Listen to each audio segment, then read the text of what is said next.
All right. Is the page visible to all of you?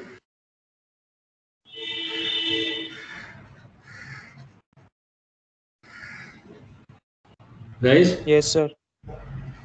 Visible.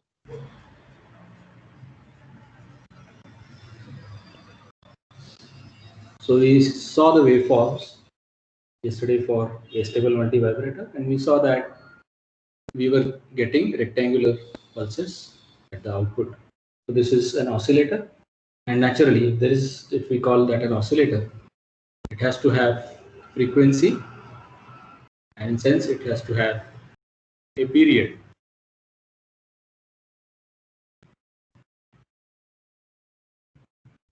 So if you look at this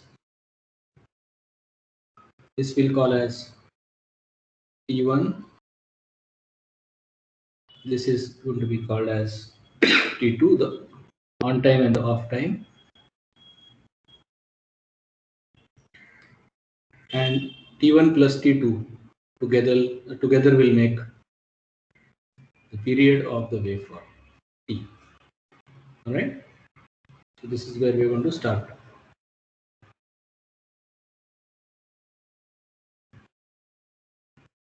Okay. So period of the waveform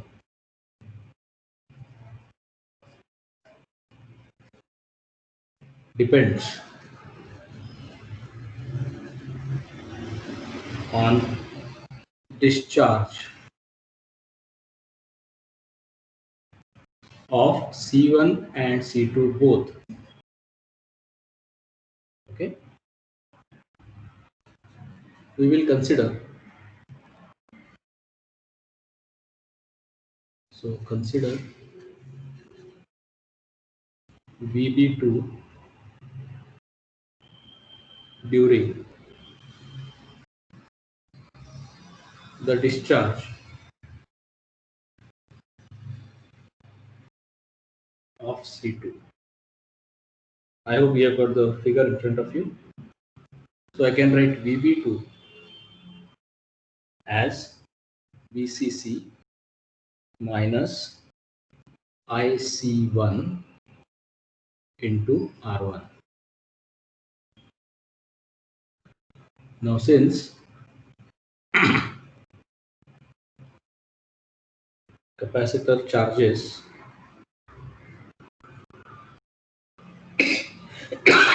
excuse me, up to approximately VCC, the initial discharge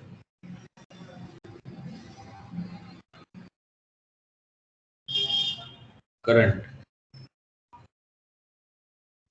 is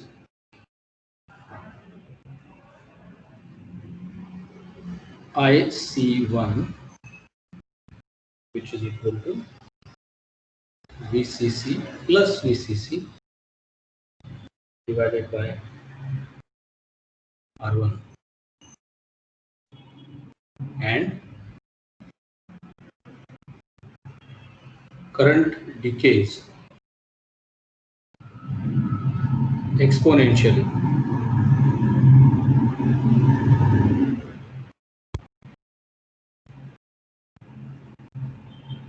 So I can write VB2, of course, exponentially with time constant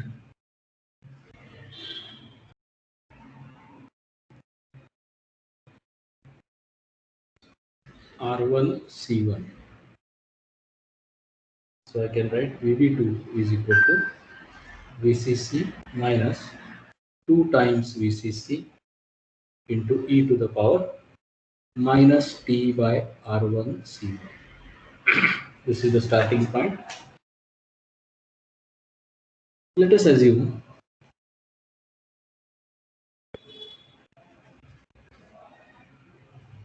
that the BJT switches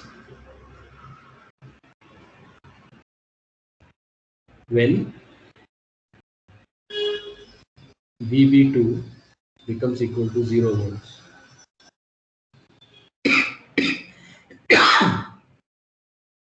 Actually, it will be 0.7 volts or below that. But for our convenience, we are saying that the transistor will switch off when VB2 is equal to 0. So I can say 0 using the same equation is equal to VCC into bracket 1 minus 2 into e to the power minus P by R.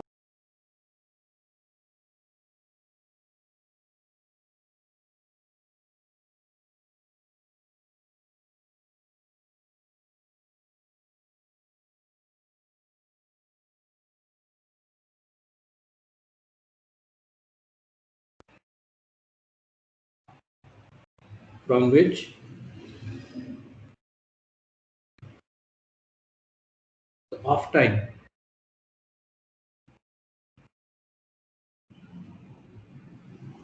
of Q2, which is nothing but on time for Q1,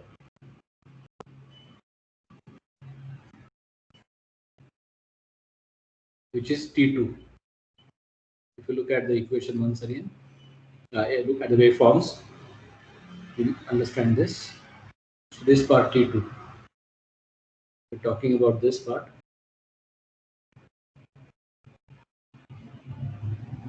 All right.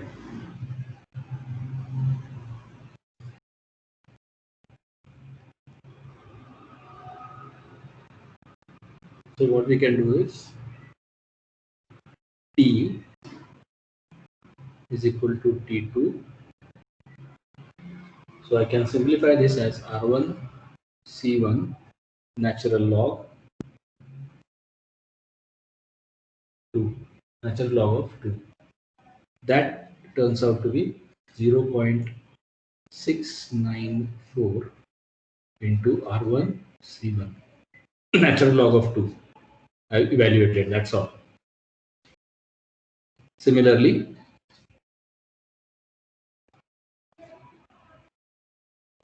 off time for Q1 is T1. So I can write T1 as the same thing, 694 into R1, sorry, R2 C2 here.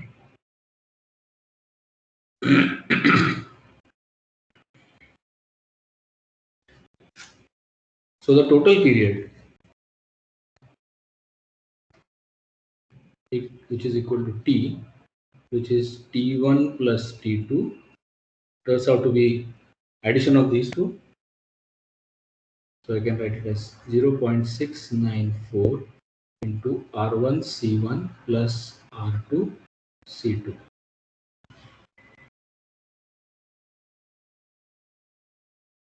Now, if we make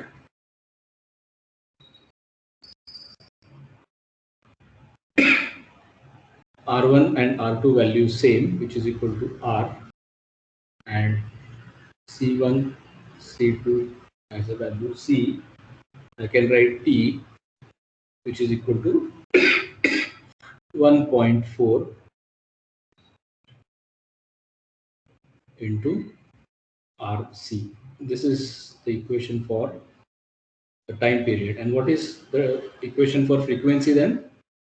Frequency is given as 1 upon period, that is 1 upon 1.4 R into C.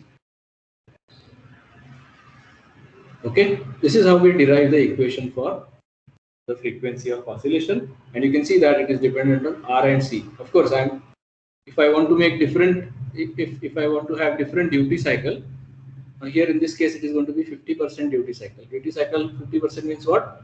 T1 is equal to T2. How do you define the duty cycle, by the way? Duty cycle of a waveform is equal to T on divided by T on plus T off into 100. So this is in percentage. So if I'm having T on and T off same, then I can have this as 50%. So for 50% duty cycle, I should have R and C values, R1 equal to R2 and C1 equal to C2. Is that okay? Guys? Yes, sir. If I ever want a different type of waveform, many times you want a different duty cycle. For example, now in this case, our duty cycle is exactly is same. That is, our duty cycle is 50%. So this type of waveform we are going to get. Say for example, if I wanted one with different duty cycle, let us say 25% duty cycle, it simply means I'm having such a type of waveform. Okay, you can see that T on is less than T off. In that case, I can manipulate the values of R1 and C1 separately, R2 and C2 separately. As you can see here, that P1 is decided by 0.649, that is R2C2. So I can change the values of R2C2 if I want to modify this T1. Right? So we can have a variable duty cycle. I mean, we can set the duty cycle of this type of oscillator as well. All right. Now, from the design point of view, there has to be a certain requirement for the bipolar junction transistor that we are going to use. So the minimum value of transistor, of course we are talking about BJT here, HFE,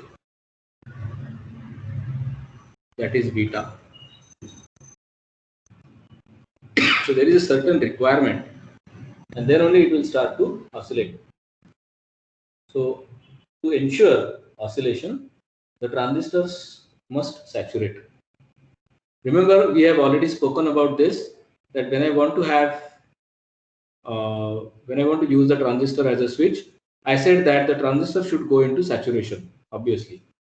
And when it was switched, we said that it was supposed to go into hard saturation, and then we said something about the relationship between the base current and the collector current. Okay, so naturally, for these transistors also to saturate, R1, R2 must be selected with the beta or HFE, whatever you like to call it as,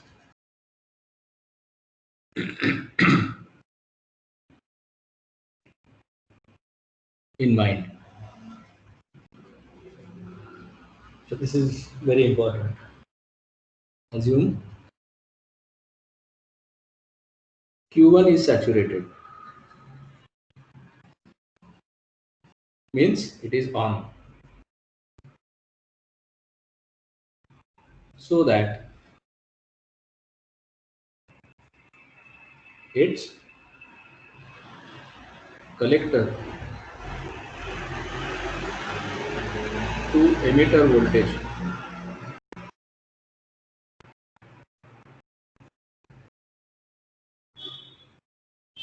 is approximately equal to VBE. In saturation, remember the transistor VC sat is nearly about 0.2 to 0.3 volts, and your VBE is 0.7 volts. So we can say that they are very close. In that situation, then the drop across R1 must be equal to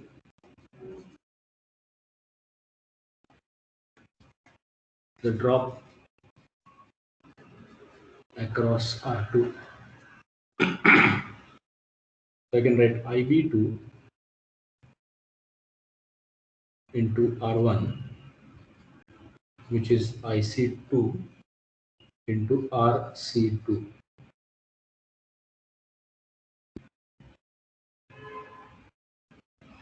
This should be RC2. Sorry.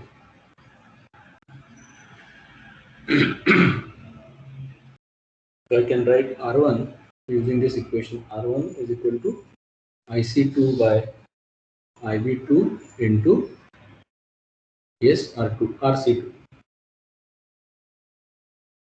RC2. So I should have R1. What is the ratio of, what is this IC2 by IB2? Guys? What is the ratio of collector Beta. to ESR? It's beta. Beta. Beta into RC2. This is one important condition.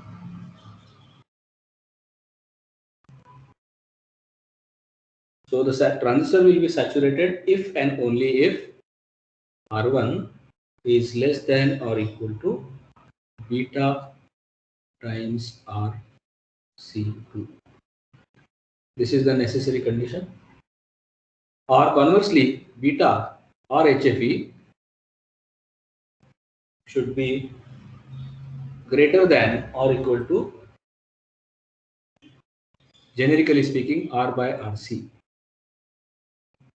This is the important condition that you have to use while selecting the transistor. Its beta or HFE should be greater than or equal to the ratio of R by RC.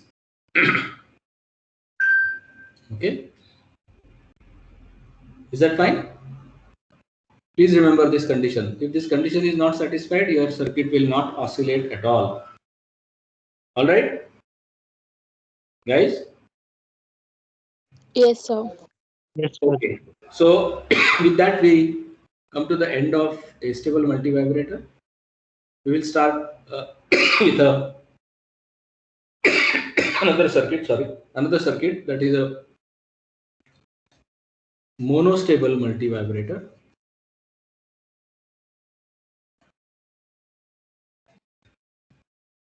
Now this monostable multivibrator is rarely used now. I don't know why it still is there in your syllabus, but okay. There are different devices now or integrated circuits which do the same job in a much more easier way. The design becomes very easy, but since it is a part of syllabus, we have to go through it. So it is just a modification to our A-stable. First of all, what is a monostable? It is going to have only one stable state, meaning that if I have such a kind of, so there will be one stable state. So it will continue this, and because of some external trigger, we force it to change the state, but after some time, again it will go back to its original state. This is one way of looking at it. Okay, so there is only one stable state, monostable. That is the reason why it is called as monostable. When only it is externally triggered, it changes the states, but again reverts back to its stable state. All right, and this duration can be controlled. All right. So this is a circuit diagram for that. It is just a change, small changes there in our usual A-stable multivibrator circuit.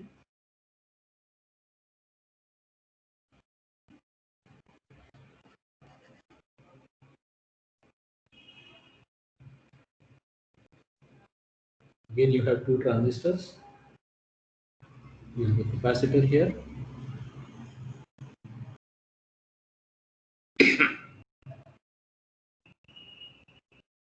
The capacitor on this side is missing, it is replaced by a resistor. Then you have a transistor like this.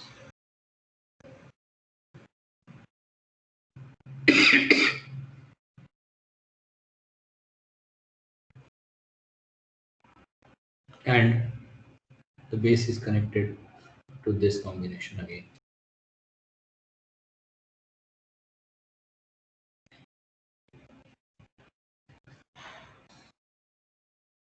This is the ground. And this is taken out. Of course, this base is connected here like this.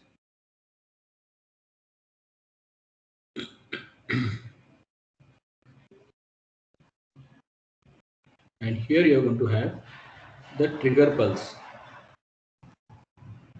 The trigger pulse is going to be something like this.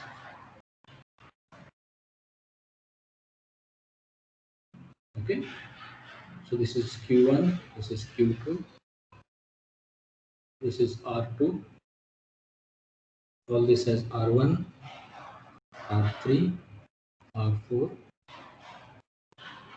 and this is where you're going to get the output. This is C1. Again, look at the polarity of the capacitor. So as I said, it has got only single stable state.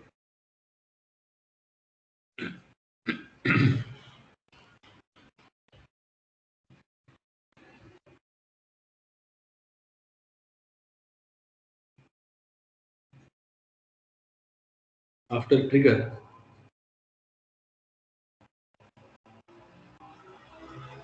so this is going to be the trigger. As I said earlier, that some external signal makes it go into the other state. Okay, so this is that external signal is nothing but it is called as a trigger. After trigger, the output changes from stable state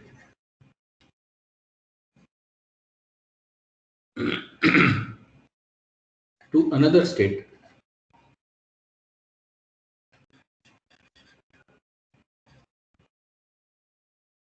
But returns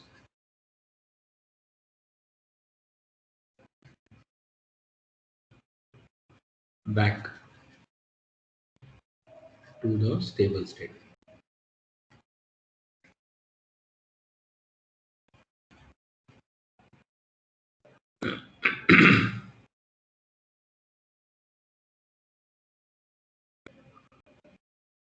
So therefore, stable for, it is called this as one state, high state. In that case, Q1 is off and Q2 is on. VC1 is high, VC2 is low.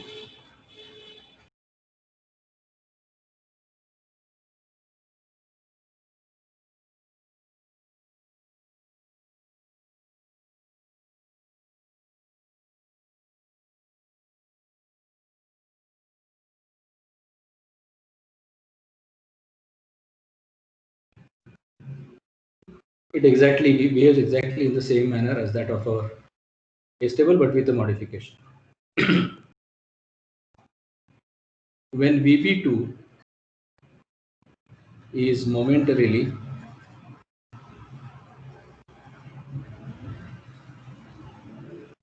pulled to ground,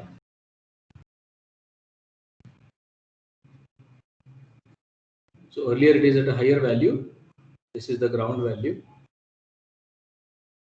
So when it is momentarily pulled to ground by the trigger,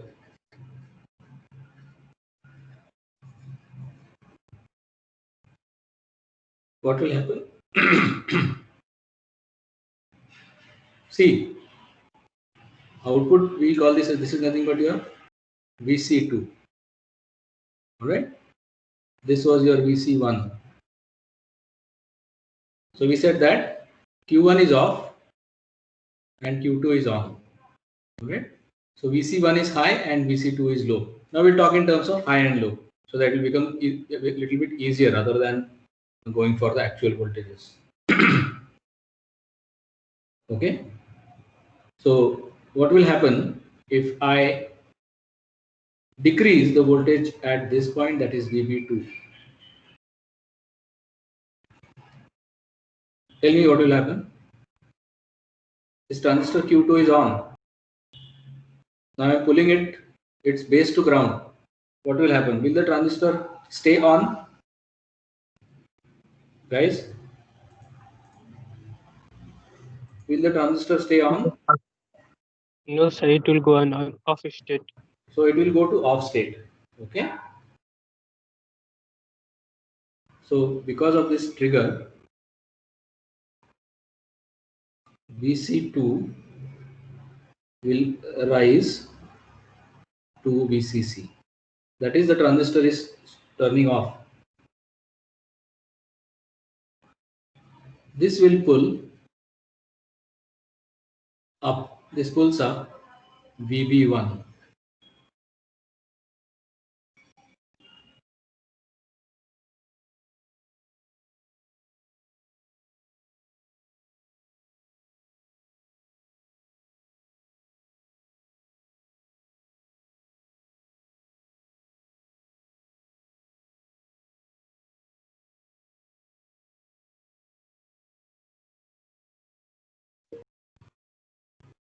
Guys, am I audible? Yes, sir. Yes, sir. So when VB1 is pulled up, what will happen to Q1? Q1 will turn on. On. Simple, no? Yes, sir. And consequently, VC1 will be pulled down to 0 volts. Okay, we are assuming VC is at, we are ignoring VC is at, but actually that is going to be the VC is at. So ignoring VC is at.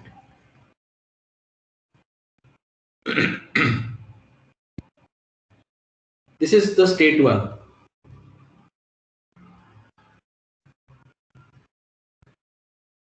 Okay. So when external signal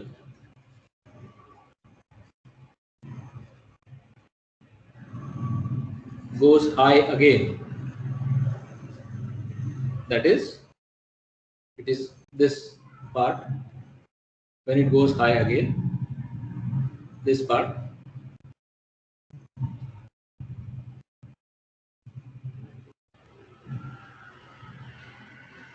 VB2 is pulled back to VCC. See what is happening here. So again, this is your VCC, no? Okay, this is VCC. So that value will be pulled back to VCC here, VB2.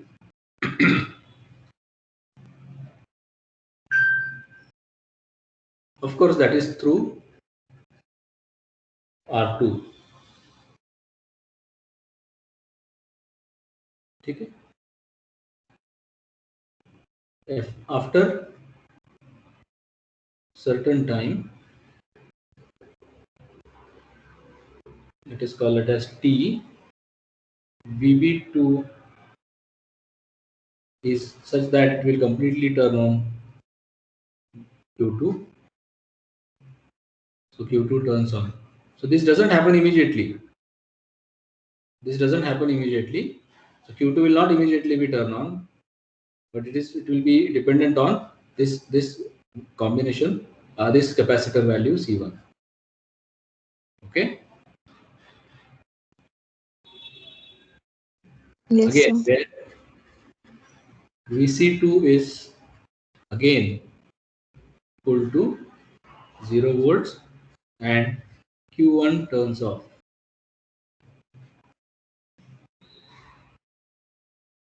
This is state number 2. Okay. So we earlier started with something like this.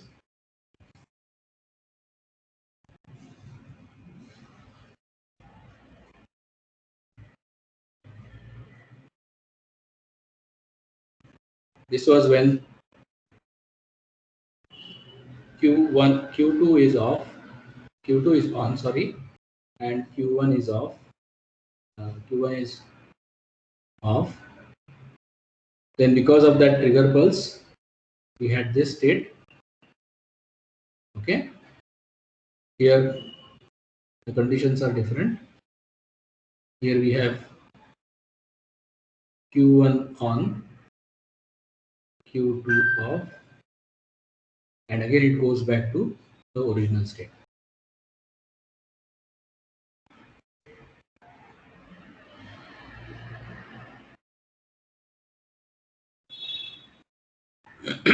Okay, this is the time duration T. And if you compare it with the trigger pulse itself,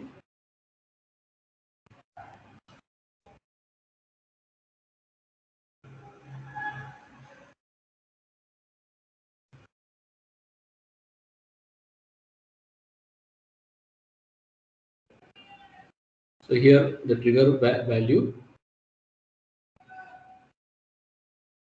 was this. Here it was pulled to ground and then released. That is it. So this is the output and this is the trigger. So it pushes the output into the other state. Okay. So I'll call this as state 1, state 2, and this as state 1. Just for our convenience, you can just reverse them. So what is seen here that I am in a position to control this T. This T is given as again 0.693 into R2 C1. So R2 and C1, these two components will decide what will be the pulse width. Okay. So this is called as a monostable multivibrator. Okay, guys? Yes, sir. Okay. So, I'm not going into very much details because I'm really this circuit is already obsolete. So that is the reason why we are just for the sake of completion of the syllabus, I'm just discussing this. Next semester we'll see a very interesting circuit which uses very few components, easier to understand and much more reliable than this circuit with the help of what is called as IC 555. In fact, astable and monostable both can be achieved. Output circuits can be achieved using IC 555, which is a much more elegant design. So I am just completing this for the sake of completeness. That's all. Okay. So yes, sir. with that, we have completed the entire syllabus. Okay. Whatever has been assigned to me, that is unit number 1, unit number 2, unit number 4, and unit number 5. So we have completed all the sections, all the contents therein. All right. If there are any doubts, any questions, you can ask me. But before that, let us have a look at the simulation for astable and monostable circuits. All right. So let me switch to multisim.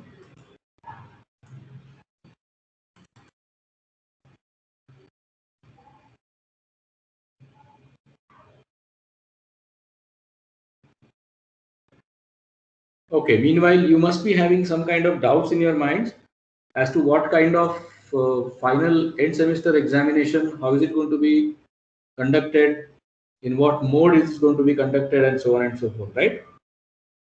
So Yes, we sir. at this point of time, we don't know how is it going to be conducted, but keep preparation for MCQs as well as for the regular examination, regular type of examination. Okay, so you just don't have to concentrate on any one. Keep yourself prepared for both the modes of exam. Now, what sort of MCQs will be asked? I'll just share a sample of the MCQs, maybe something like a question bank. And you can prepare from that.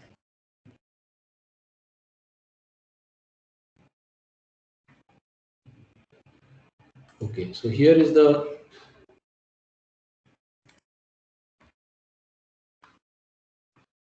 let me clear this off so that the circuit diagram is clearly visible. What is the modification that I have done? I have just used two LEDs in the collector circuit for the transistors. Okay, everything else So is screen is not. oh, I'm sorry. I just forgot to switch to multisim. Visible now? Yes, sir. All right. So if you run the simulation, you'll see the exact same waveforms that we have predicted.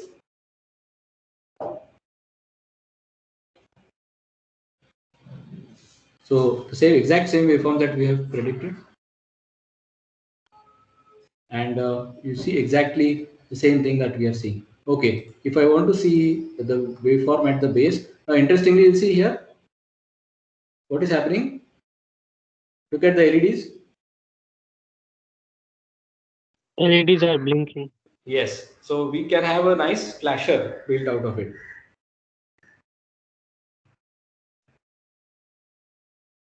All right. So instead of using this bipolar junction transistor, we can definitely make such a kind of a flasher, LED flasher. Okay, if I want to find out how does the waveform at the base, one of the bases look like,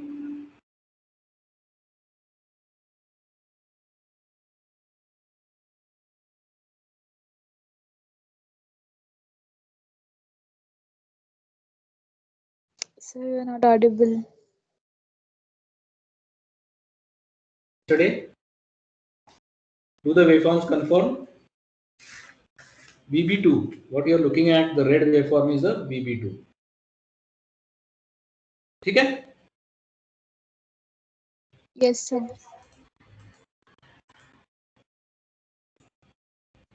Just to enhance, what I've done is, you see that there is a small spike there. This one, this also we had predicted. So this is exactly as per our prediction.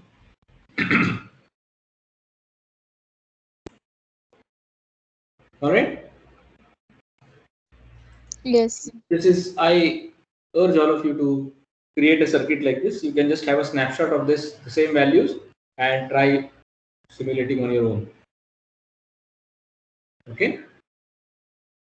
Find Okay, out the sir. frequency of oscillations and try to match it with the actual the formula that we have seen. Okay. Let us see Okay, the sir. monostable. I hope I have one. Yes. Monostable multivibrator.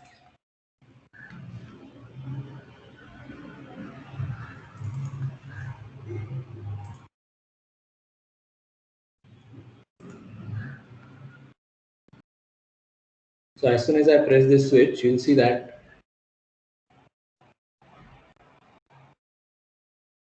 I'm getting the output in that particular fashion.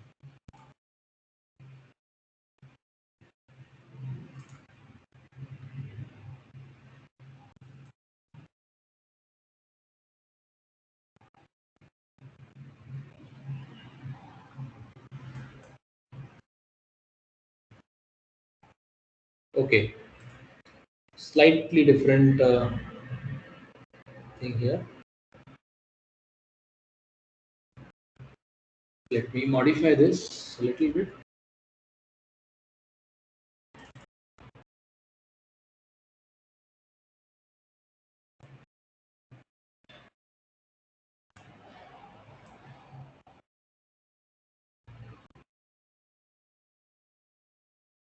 Okay.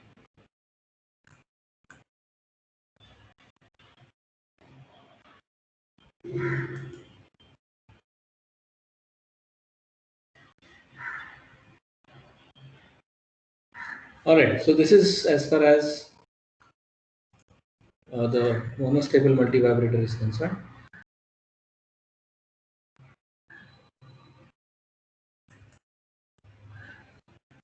You see this? What is happening? Look at the LEDs.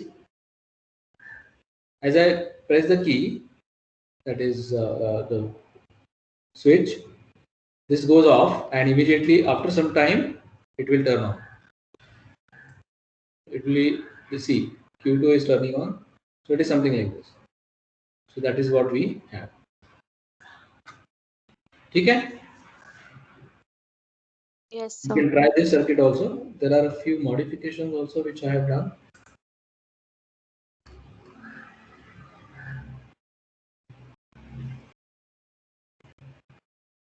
This uses the pulses in a proper way. Earlier, there was a crude way in which I was doing it, that is using a switch. Now I'm using a pulsating source itself for triggering. Okay, let us go for the interactive simulation.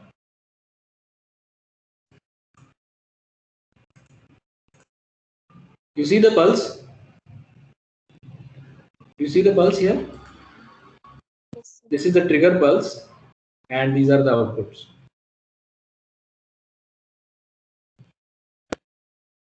Okay, and now if I change the values, let us say 1.5K, the pulse duration should shorten. Yes, see that? So I can control the pulse width, output pulse width, that is, based on the values of R1 and here in this case it is R1 and C1 here. Alright? So this is what is the monostable multivibrator. Okay? Is that fine? Yes, sir. Okay. So with that we finish. We have finished with the syllabus. We finished with almost every circuit that we have seen. We have seen the simulation result also.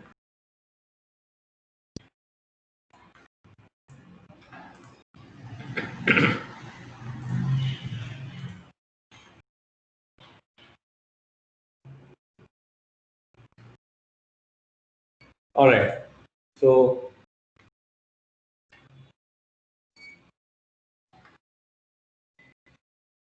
any doubts, any questions that you may have?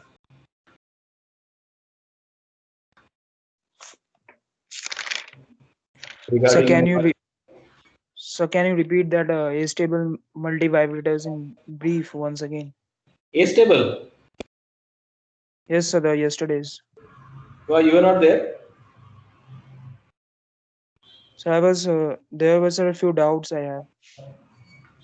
Okay, let us go back to. Okay, what doubt do you have?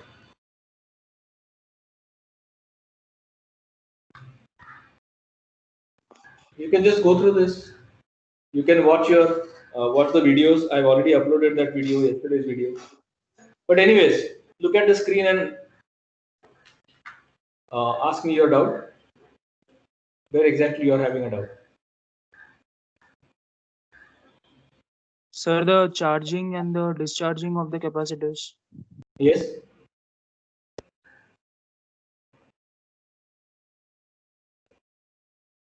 Which part? There is charging and discharging of both the capacitors C1 and C2. So there is a sequence of events. Just go through the sequence of events and then find out where you have a problem. We have 9 steps, right? Yes, sir. So just go through those steps and ask me which step is you are not able to understand.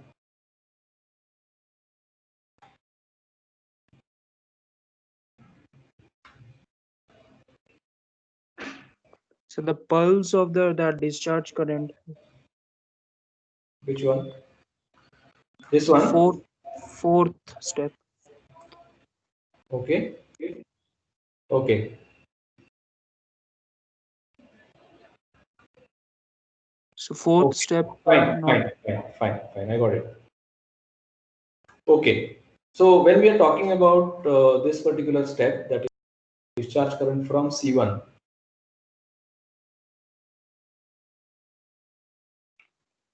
Yes, sir.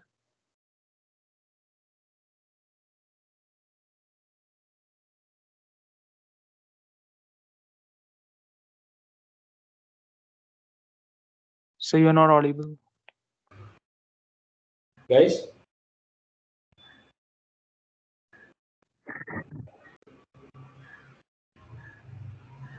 Guys? Sir, you're not audible. Okay. So yes, sir. So if you see that this capacitor, now since Q1 is on, see, C1, which was charged to 12 volts, first of all, when Q2 was conducting in the earlier cycle, it will discharge through Q1 and R. So we are saying that this path, right? Now if you carefully look at it, which is the positive side of the capacitor? This is positive. Left Right? hand side. So when this is negative and when discharging starts, this point will be negative, isn't it?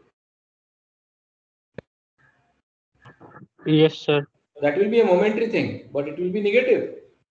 Sir, but it is connected to BCC, no? Then there It will is be not 12 connected volts. directly to VCC, no? Earlier the capacitor was fully charged. Once there is full charge over here, this part is negative. It is as if you are having a potential divider, something like this, with a capacitor, of course. This is plus 12 volts, and here you are having, and this was also positive. So essentially, this is going to be near about ground. You getting it, guys? Okay. To simplify Yes, it sir. further, I'm having something like this. So what is this? This is plus 12 volts. This is also plus 12 volts. This will be 0 volts, isn't it? Agreed? Do you agree to Yes, this? sir. Yes, sir. Yes, sir. Now, when the capacitor charge discharges, it means it starts conducting the current. I mean, it discharges like this. So it means that you are actually going negative. Look at the current direction. The current direction is like this. So naturally, this other side has to be positive, more positive. What is that other side? When Q1 is on, as if when Q1 is on, what is this voltage across collector and emitter? It is nearly equal to 0, which is nearly ground. So as if you are having this ground as more positive.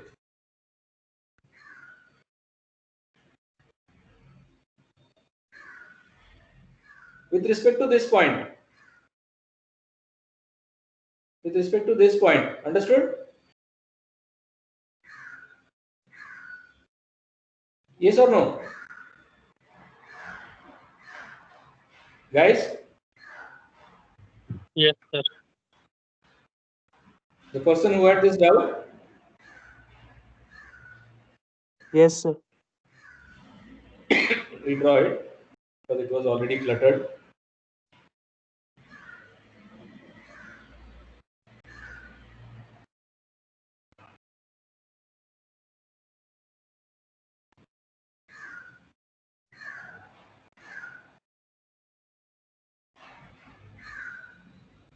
Sir, but when capacitor is fully charged, it will act as a source, no? Means 12 But volt look at the BCC. polarity. Look at the polarity. That is what I was trying to tell you. It is as if we have a battery like this, another battery like this, and what is the center point here? If this is also 12 volts and this is also 12 volts, this point will be equal to 0. Volts. So this was 0, and then it started discharging still further. Then one of the current flow is going to be like this. So naturally, this voltage is going to be more negative. That is the reason Sir, why but you get a pulse like this. So this is the 0, and this is minus 12 volt. You literally get minus 12 volts there at VB2.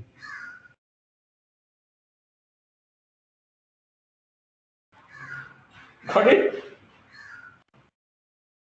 Yes or no? sir, Yes, but sir. VCC and Q1 will act like a source in series, no? What?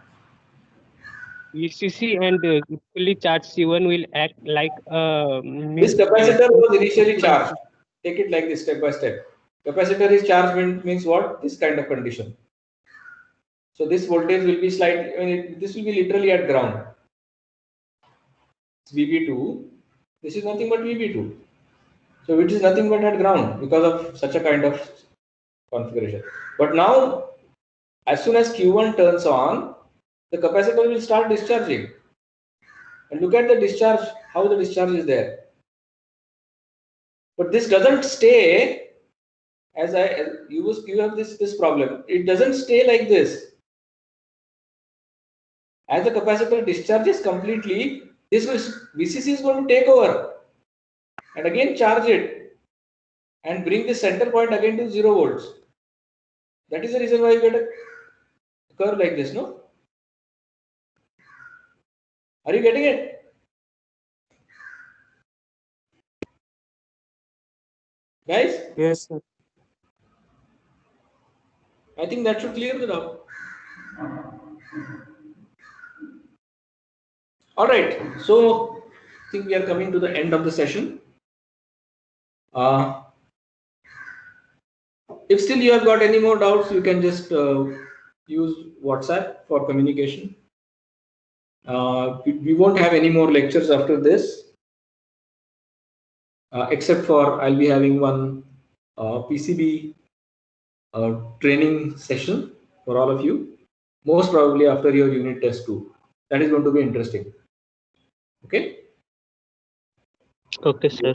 By that time, you just can you go on revising whatever we have done. I have uploaded almost all the lectures on YouTube, my channel on YouTube, and the app also gives access to that. Unfortunately, you have to just skip through. You don't have the control as to which lecture to watch. Now, since we have completed with the lectures, I'll try to make sure that you get separate links in that app so that you can selectively watch the lecture. Excuse me, sir. Yes. Excuse me, sir. Sir, can you send link of your YouTube channel? No, I won't do that. You have to use the app only. I'm going to modify the app and distribute it again. Okay? Okay, sir. Because the YouTube channel playlist again I can give. I cannot see there are about 42 videos now, including today's. So Yes, sir. every link, it's very laborious for me to grab each and every link and paste it somewhere. Okay? That is the reason why I gave you the app. At the same time, every time I would have required to change the app and again distribute it. So that is the reason why I wrote the app, so that every time I upload a new video, I can append it to the playlist and automatically you can watch it through the app. But now, since you have completed with the syllabus, as I said again, I'll repeat that I'm going to change the app so that you can selectively have a look at the lectures. Okay? Okay, sir. So I hope you have, let us say, you have enjoyed EDA. For those who have sincerely attended all the lectures will find it very, very easy. Those who have guest appearances, they will find it very, very tough. Okay, so with that, I will end the session. Thank you all for being patient with me. This is the 50th. This is the 50th lecture. Okay, so 50 lectures we have already finished. Okay, so Signing off now. Thank you all. Thank you, sir. Thank you. Thank you, sir. Thank you, sir.